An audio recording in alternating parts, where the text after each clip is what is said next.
my audience. I am reviewing Avengers Age of Ultron. I'm Jake Allen Graham. This is my review on the sequel to the first Avengers movie. The first sequel. And, I'm going to shut the garage door because it's cold. That's what the garage door is doing.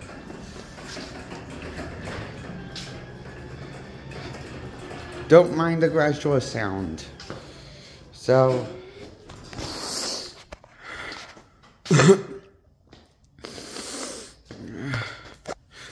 I give the sequel to the first Avengers movie from 2012. It's not as good as the first one, but it's still a pretty damn good fun action movie. I still give it a 10 out of 10. Even though it's not quite as good as the first one, I thought. I like the first one a little more. But, I still give both movies the first. I still give this movie the Avengers 2, Age of Ultron sequel to the first Avengers movie a 10 out of 10. Because I enjoyed how this felt more like a continuation and less like a reboot compared to Avengers Infinity War and Endgame with the characters. You know, how the actors felt like they were just playing the actors and not really playing the characters from Avengers. Does that make sense? Because in the Infinity War, they all were either stupid or incompetent.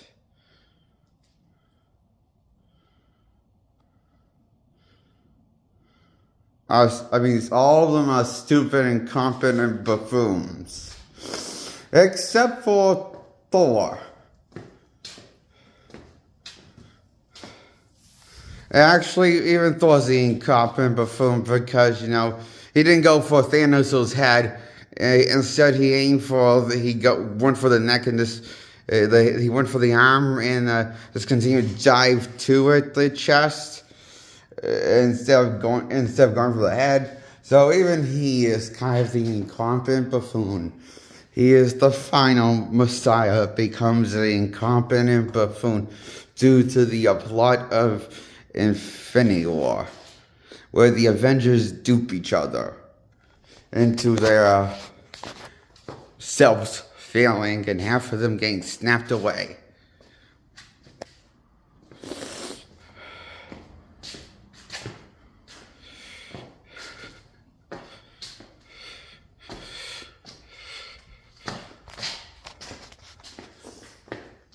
And this all happened because, keep in mind, the Avengers value not trading lives over saving lives. For saving lives. They don't believe trading lives for saving lives. To save lives. Because they think we're trying to separate Vision from the stone and not just yank the fucking stone out of Vision and kill him in the process. Even Vision thinks it's the smartest to probably destroy the stone and if they can't separate him in time. But then, which they don't, before Thanos' army comes to Wakanda in the plot. Because maybe I don't have time. And Bruce Banner's an idiot. Because he didn't think of resetting Vision's memory bank. Or something about resetting Vision and then something about resetting. I love how Shuri, the T'Challa's sister, thinks of something that 616 Bruce Banner would do from the comics. That this movie is supposed to be an adaptation of 616, Bruce Banner, that Mark Ruffalo's supposed to be playing. But no, he's just playing an average goofball, an idiot that doesn't even know science or a competent scientist. This is stupid. I love how Siri suggests instead of taking him all the way to here, you could have just done this just salve away, like something like resetting visions, something like resetting vision and remove the stone or T'Challa's sister explained it better in the plot than I did of the plot of the movie in the movie. And I thought it's so stupid how the movie goes out of his way to make Hulk and Bruce Banner looking at them coming across as the most incompetent buffoons. Just like all the other Avengers are incompetent buffoons. Thanks, Black Widow, for like giving. I mean, why did Black Widow announce to like saying we don't want to kill and we're playing nice? Pep talk to Thanos' army when they got the drop on them in the train station the first time to kill them. Why did they let them escape? I don't know. That was stupid of her. And all the other Avengers members who got the drop on them. They should have just taken the life of Thanos' army while they were at it. Because Thanos' army, I don't think I'm going to want to play fair. But they are the heroes of the films. So they can't put together that eventually bad guys want to play dirty against the heroes. You would think that the Avengers would put that in 2 to 2 together.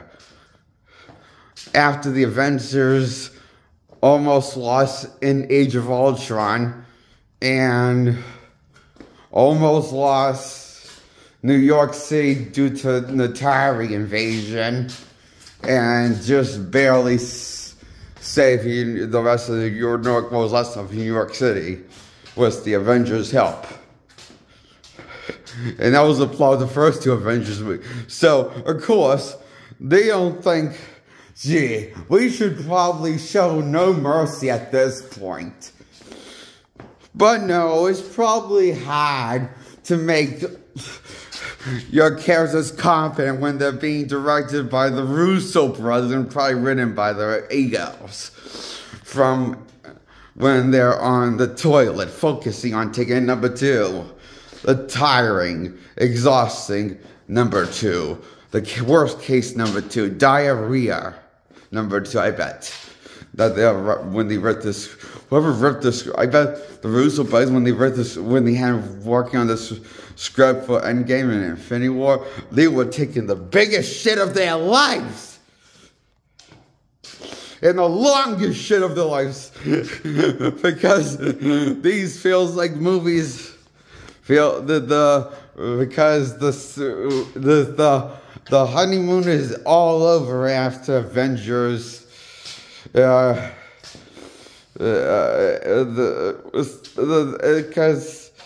I'm sorry, I was supposed to talk about Avengers: Age of Ultron. Why I like Age of Ultron, not why I thought the Russo brothers destroy the Avengers. With Endgame and Infinity War in one blow. In my love for them. So I just gotta say about the fact that I see the Avengers as dead to me.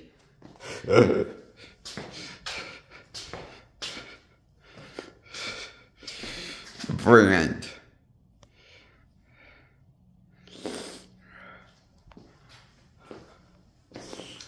So That's why I give the first sequel and this sequel and only this sequel to the first Avengers movie called Avengers Age of Ultron, also known as Avengers 2, 10 out of 10.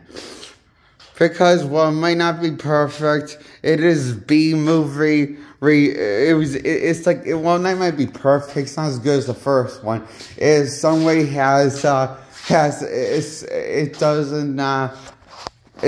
doesn't feel like a reboot. Is what I'm trying to say. Like you know how I feel about Avengers Infinity War and Endgame. Feels like a reboot with the characters. And I'm sick of the reboot. I just didn't like the sequel, the last two sequels with the Avengers. They weren't that good, I thought. I thought Avengers Age of Ultron and in the first Avengers movie was better than the last two ones. I give this one and Avengers 1 a 10 out of 10. Is why I think the Age of Ultron is a 10 out of 10. The first Avengers movie is a 10 out of 10 still for me.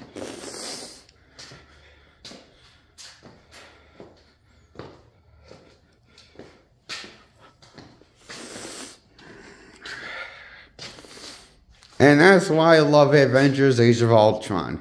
And why I give it a 10 out of 10. Because it did not shit the bed with, it did not like shit the bed with my shitting all over my expectations for Avengers 3 and 4.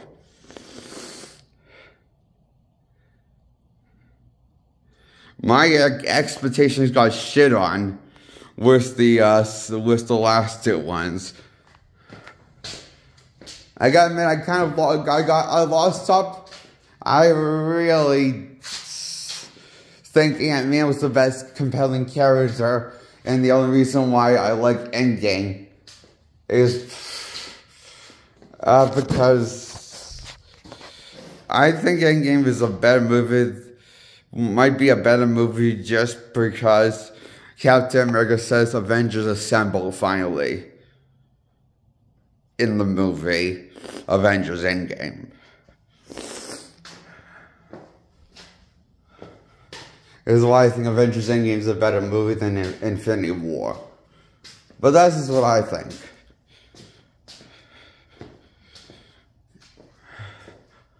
Although I'm not crazy about neither movies for Infinity War and Endgame.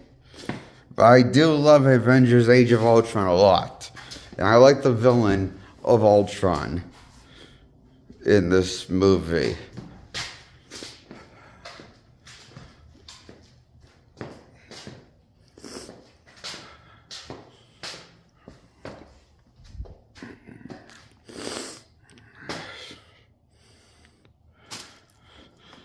I give this a 10 out of 10 for making me feel like it continued the story with the same characters. But I'm not saying the story was everything.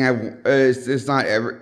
I will say the story had like its problems here and there. Like, why not bring Betty Ross back instead of having Hulk be with having a romantic thing going on with Black Widow? Why not just bring back Betty Ross from the Incredible Hulk movie from 2008, since this is the same variant of the 2008 Hulk movie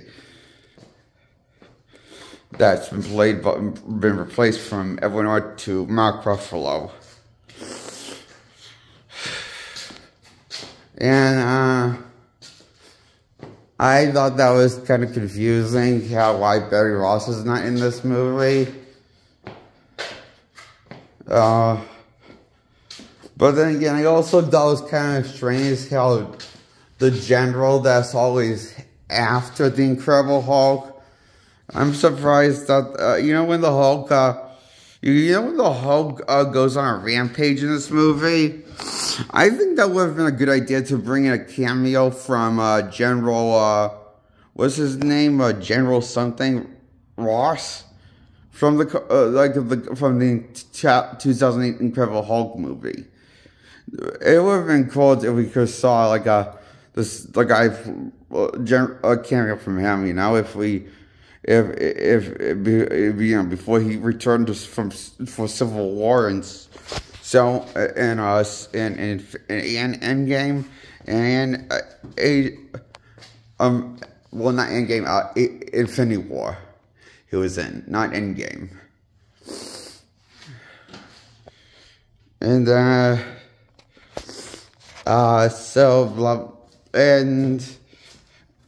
I just wish this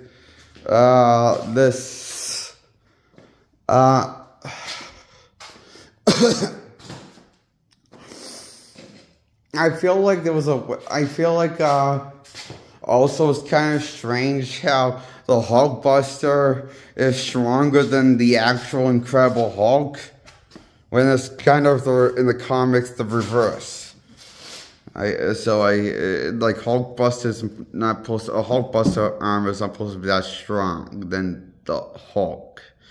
Hulk's supposed to tear it apart, I guess. Which I mean, it is just kind of strange that Tony Stark doesn't really break a sweat with Hulk and just gets slightly annoyed with not able to take down Hulk. I thought that was strange of a decision. It shows you how much the depowered Hulk compared and kind of demasculated Hulk's power and this was I felt like this was stepping for what was going to seems to. I felt like this was a step in the wrong direction. Stepping forward was the character of the Hulk. How they kind of depowered him and not made him stronger than the Iron Man's armor, and this not having to tear it apart.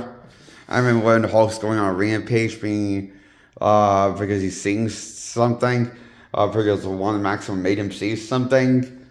And I would like to know what exactly is Hulk seeing from his point of view. Because we get everyone other's Avengers, man, what they are seeing from their point of view. But Hulk's the only one that sees something else, but it's going on a rampage instead of just clocking out. And it's kind of confusing. Why does this have the effect on the Hulk? And why is the Hulk, instead of clocking out, why is he, like the other Avengers were, when they get brainwashed by Maximum, Hulk just goes on a rampage? And it makes you wonder what actually is Hulk saying? It's just confusing. But I guess Whedon, of all people, couldn't do this, okay? And I wouldn't expect him make it make sense. Because since Whedon took control of the Hulk with 2012 Avengers movie with Mark Ruffalo, he doesn't know how to make sense of Hulk's actions. Think about it. Like in the 2012 Avengers movie, he's just going on a random rampage once he first hulks out in his true Hulk form, when he's not being controlled by anybody, and he's trying to kill Black Widow for some reason, for some random reason, and going around rampage to kill everyone else. But it makes you wonder, who is this? It makes you wonder what this version of Hulk. What the heck is going on? Because usually when Hulk because in 2008 Hulk movie, in the content of that movie, when Hulk goes on a rampage against someone, it's usually into self-defense. But because you keep shooting at it, Hulk, you know, it's like so. But Black Widow literally didn't do anything other than call Hulk Bruce. And then Hulk just goes nuts. That's the same thing. And then, we didn't rehash that, that Hulk,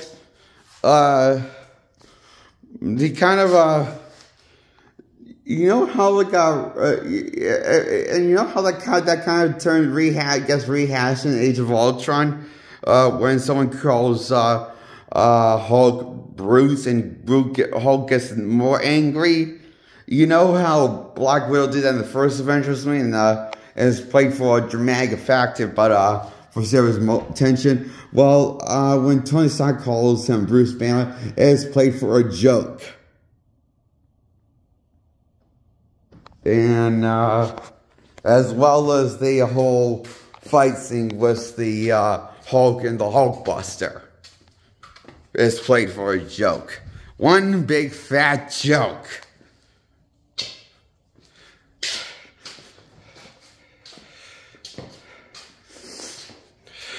Because God forbid we could have something cool with the Hulk. And having Hulk tear the Hulkbuster apart like he normally is known for in the 616 universe. Because God forbid we could have a faithful Hulk adaptation from the 616 universe that Mark Ruffalo's a part of now and got replaced with Edward Norton with Mark Ruffalo. And somehow makes less sense of Hulk's head. It can make less sense of Hulk's identity or what's going on in his head or his actions than the 2008 movie could have made sense of, or 2003 movie could make sense of. As in comparison. Once Whedon took control of the Hulk, I noticed he could he have fine idea of making less sense of things, of the story, of what he wanted to do with the Hulk. And how Hulk's, doesn't really have a personality. His personality is whatever the script needs him to be. But one thing he was, in the first Avengers, he was the muscle of the group. But now, he is not even the muscle of the group in the sequel. He cannot be because he got beaten by the Hulkbuster, you fucking idiots! You ran yourself into a corner. Whoever thought that was a good idea was idiot. And high. Idiot. A high idiot. Whoever thought that doing this to the Hulk was a good idea, because no, it's got things got bad from worse from here on out. After Hulk, reign with Hulk.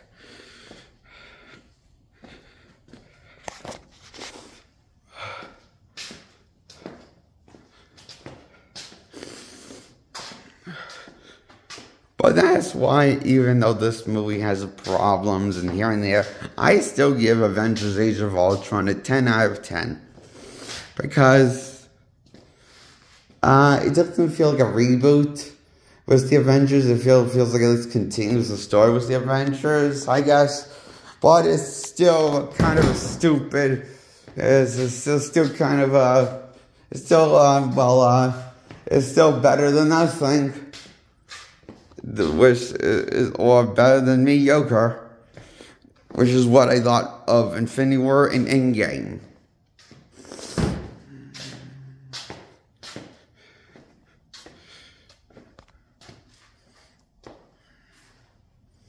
And that's why I give Avengers Age of Ultron a 10 out of 10. For a fun comic book ride of a movie. I approve this movie to give it a 10 out of 10, a Avengers Age of Ultron.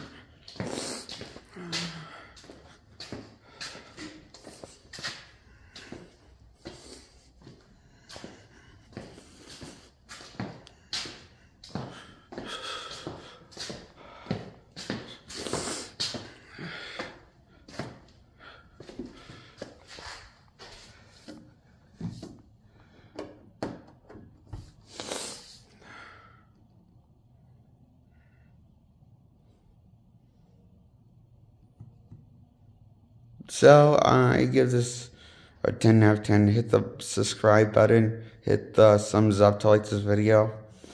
Hit the comment section below. Let me know which others this movie. If you enjoyed it or anyone else enjoyed it, this movie, let me know. Okay. That's all. Goodbye.